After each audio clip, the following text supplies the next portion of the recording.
कुछ लोग अब महफूज जगहों पर भी सुकून महसूस नहीं करते। इनका जिस्म हर वक्त तनाव में रहता है, दिमाग मुसलसल हर चीज को चेक करता रहता है और सीने में बगैर किसी वाज़ेह वजह के घबराहट या भारीपन महसूस होता है, क्योंकि उनके आसाबी निजाम ने एक बात सीख ली है, हर वक्त चौकस रहो और हर लम्हा तैयार रहो। इसलिए अब जिस्म हर चीज पर फौरन रद्द-ए-अमल देता है। एक टेक्स्ट मैसेज, ऊंची आवाज, खामोशी, नजरअंदाज होना, मामूली दबाव, यहाँ तक कि आराम करना भी जिस्म को खतरा महसूस होने लगता है। और वक्त के साथ जिस्म मुकम्मल सुकून में रहना ही भूल जाता है। फिर आहिस्ता आहिस्ता अलामात ज़ाहिर होना शुरू होती हैं। ये अक्सर जिस्मानी अलामात से शुरू होता है, जैसे जबड़े में मुसलसल तनाव या दांत भींचे रखना।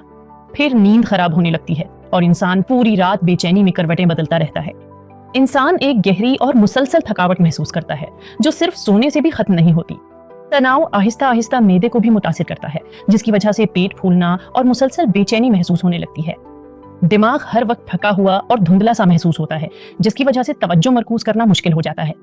कभी कभी सीने में जकड़न महसूस होती है, जैसे इंसान पूरी सांस ही ना ले पा रहा हो। और आखिर में अचानक बेचैनी और शदीद जज्बाती थकन इंसान पर हावी होने लगती है।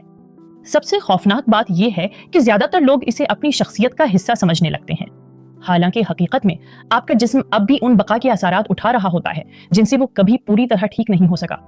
आप जरूरत से ज्यादा हसास नहीं हैं। आपका असाबी निजाम बस हर वक्त हिफाजती हालत में रहते रहते थक चुका है।